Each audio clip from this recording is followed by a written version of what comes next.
The sun rose gently over the Pride Lands, painting the sky orange and gold. Keon stood alone on a rocky ledge, staring at the savannah. His heart thumped faster than usual, alive with a strange energy he didn't understand. Keon whispered to himself, "What's happening to me? Why did it feel like thunder came from my chest yesterday?" He opened his mouth, just to try a tiny breath. A little growl, then suddenly, the ground rumbled. Dust swirled around his paws. Keon stumbled back. "Whoa, what was that?" Behind him, Bunga popped up with a grin. "Hey Keon, what are you doing?" "Practicing your roar. Do it again. Do it again." Keon shook his head. "Bunga, I don't even know what I'm doing. Something feels different." Bunga puffed out his chest. "Different is awesome. You're the son of Simba, remember? Maybe you're finally getting your superpower." Keon sighed. "I don't need a superpower. I just need to figure out what's wrong with me."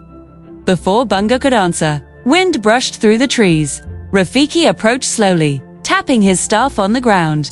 "Ah, young Keon, today is the day." Keon blinked. "The day for what?" Rafiki motioned with his staff. "Come, you must see something important." Bunga bounced beside them. "Is it food? Please say it's food." Rafiki chuckled. "No, Bunga, something far greater than food. Follow." They walked through tall grass toward a quiet grove. Rafiki stopped in front of a large stone carved with ancient markings of lions long gone. "Keon," Rafiki said softly, "tell me, what did you feel yesterday?" Keon swallowed. "I was just angry and scared. A herd was running toward Kiara during her patrol. I yelled for them to stop, and he hesitated. Something exploded out of me. Like wind, like a storm." Rafiki nodded. "Yes, the roar." Kion's ears shot up. The roar. Not just any roar, Kion. The wind shifted. Leaves trembled. The world grew still. A deep, warm voice echoed from above. Keon lifted his eyes. "Keon," the voice said again. "Mufasa." Keon whispered, "Grandfather." Clouds gathered, shaping into the great lion's face. Bunga's jaw dropped and Mufasa. Like the Mufasa. Bunga stammered. Mufasa's eyes glowed with gentle pride. "Keon, you possess the roar of the elders, a gift passed down only to the leader of the Lion Guard. It is the roar of lions from the past, who will always stand with you." Keon stepped back. "Leader, Lion Guard, but Kiara is going to be queen." "I'm just me," Mufasa spoke, patient and steady. "You are destined to protect the circle of life. The roar is powerful, Keon, but power must be guided by a brave heart and a wise mind. True courage is not the roar itself, it is the choice behind it." Keon felt his stomach twist. "But I don't know how to use it. What if I hurt someone? What if I lose control?" Rafiki leaned closer. "That is why you must learn. The roar listens to your heart. If fear controls you, the roar will reflect it. But if courage guides you," he smiled, "then it will protect everyone." Keon lowered his head. "I'm not ready."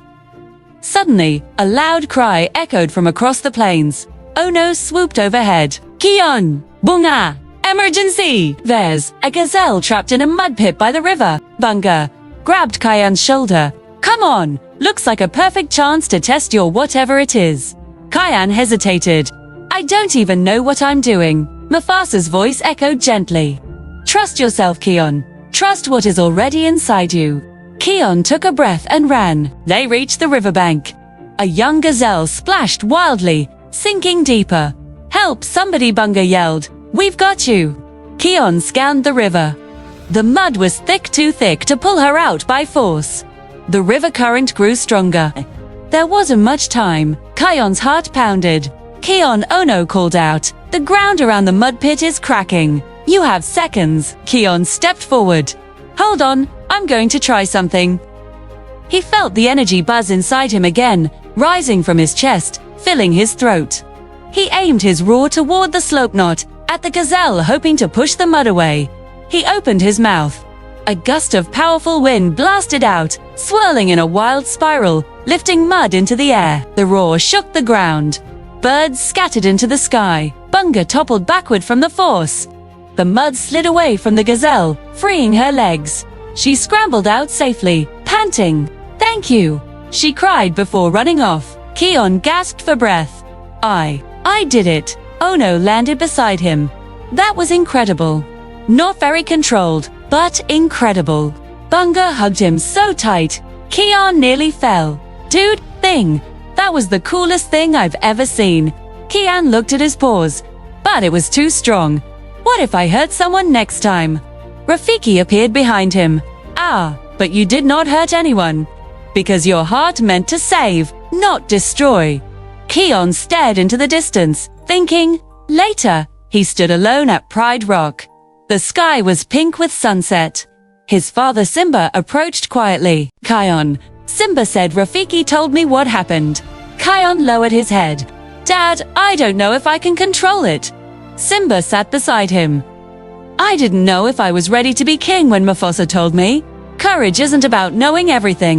It's about choosing to do the right thing. Even when you're afraid." Keon breathed slowly. "So, you think I can do this? Lead the Lion Guard." Simba smiled. "I know you can." Keon looked out over the Pride Lands. The weight of the roar still pulsed inside him, but it no longer felt frightening. It felt purposeful. He lifted his chin. "Then I'll try. I'll protect the Pride Lands. I'll protect the circle of life." Wind swept past him, warm and guiding. From the sky, Mufasa's voice echoed softly. "I am proud of you, Keon." Keon smiled, eyes bright with new confidence. "Guess the roar of the elders chose me for a reason." The sun dipped below the horizon, and Keon stood strong, ready for whatever tomorrow would bring. To watch more fun videos, like the video, subscribe to the channel, and don't forget to press the bell button.